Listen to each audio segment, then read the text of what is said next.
मिश्रा एक बार फिर से आपका इनकम टैक्स की अपने क्लास में वेलकम करता हूं।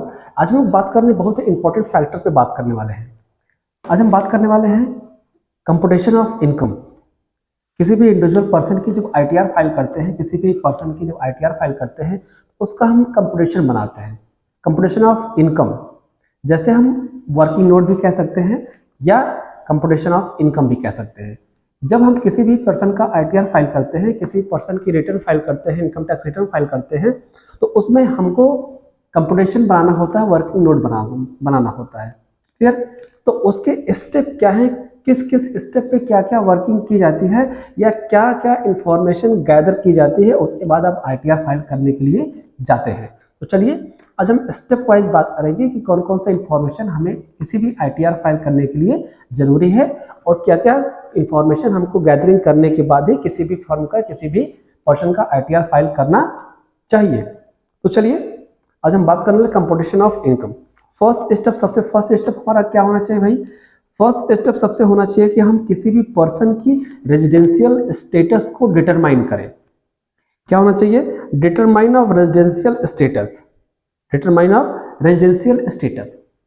किसी भी पर्सन की रेजिडेंशियल स्टेटस के आधार पर ही टैक्स लगाया जाता है और इस टैक्स को वेरीफाई किया जाता है।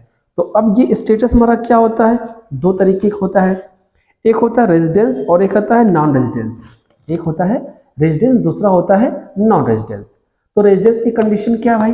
रेजिडेंस की कंडीशन है कि कोई भी पर्सन अगर इंडिया में पूरे फाइनेंशियल ईयर में 182 डेज यहाँ पे रहता है तो वो क्या कहलाएगा? रेजिडेंस कहलाएगा। और ऐसी कंडीशन वो अगर पार नहीं करता है या ऐसे कंडीशन वो फॉलो नहीं करता है तो क्या कहलाएगा? नॉन रेजिडेंस कहलाएगा। क्लियर? तो हमारे यहाँ इंडिया में गवर्नमेंट एनआरआई पर टैक्स नहीं लेती है और रेजिडेंस पे टैक्स लेती है। तो रेजिडेंस होगा तो क्या होगा? आपका टैक्सेबल होगा। क्लियर? चलिए सेकंड पेज पे आएंगे हम लोग।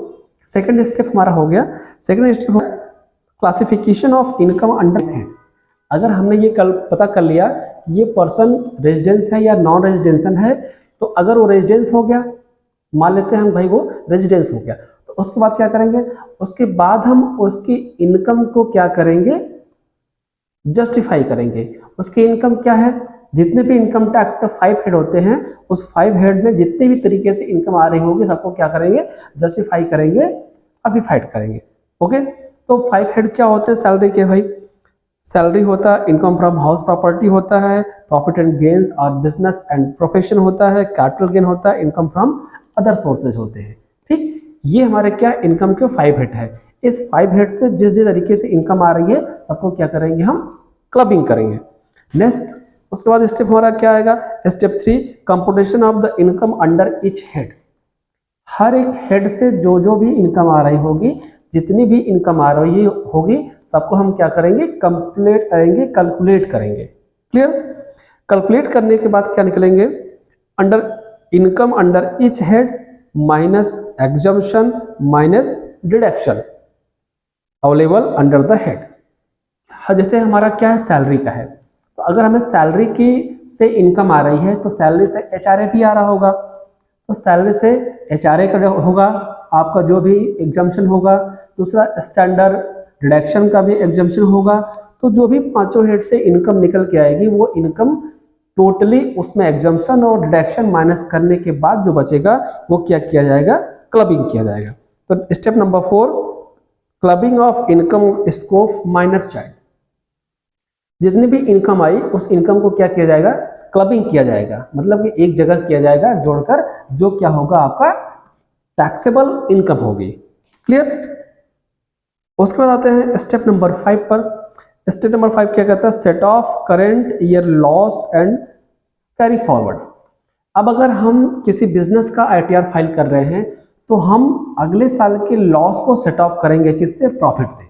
सपोज कि अगले साल हमारा 10,000 का लॉस हुआ था बिजनेस में और 10,000 का हमने आईटीआर में लॉस बुक किया था और इस साल हमारा 20,000 का प्रॉफिट आ रहा है। ठीक, तो वो प्रॉफिट पहले हम क्या करेंगे? अपने लॉस से सेट ऑफ करेंगे। उसके बाद बचेगा हमारा 10,000, वो 10,000 हमारा क्या होगा? टैक्सेबल होगा। क्लियर? तो चलिए नेक्स्ट आता है हमारा step number 6, computation of gross total income. अब ये करने के बाद हमारा क्या हो जाएगा, ग्रॉस टोटल इनकम आएगी। तो ग्रॉस टोटल इनकम क्या होता है, ऐड इनकम अप्लाई अप्लीकेबल, वो सारे क्या करेंगे, इनकम को क्लब करेंगे, मतलब कि टोटल टैक्सेबल जो इनकम निकल के आएगी। अब बात आ रही है step number 7, deduction from the gross total income.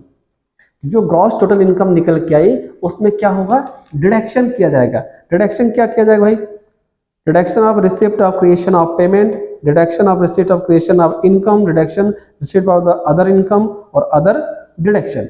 जितने भी डिडक्शन होंगे या अदर इनकम होगी वो सबको हटाया जाएगा। तो step number 8, computation of the total income. तब क्या निकल के आएगी, आप नेट इनकम निकल के आएगी, टैक्सेबल इनकम निकल के आएगी। ओके, इस टोटल इनकम पे gross total income minus deduction under the chapter 6A, जो भी 80C से लेकर 80U का डिडक्शन होगा वो सारे डिडक्शन आपको इसमें माइनस किए जाएंगे। उसके बाद जो इनकम निकल के आएगी उस इनकम पे क्या लगेगा, आपका टैक्स लगेगा। क्लियर? तो ये हो गया आपका स्टेप। क्या हो गया, इनकम टैक्स फाइल करने के स्टेप। किस किस स्टेप पे क्या क्या चीजें आपकी की जाएंगी, ये आपका इनकम टैक्स का स्टेप है। ओके, तो इन चीजों को हम धीरे धीरे समझेंगे, फिर आगे बढ़ेंगे।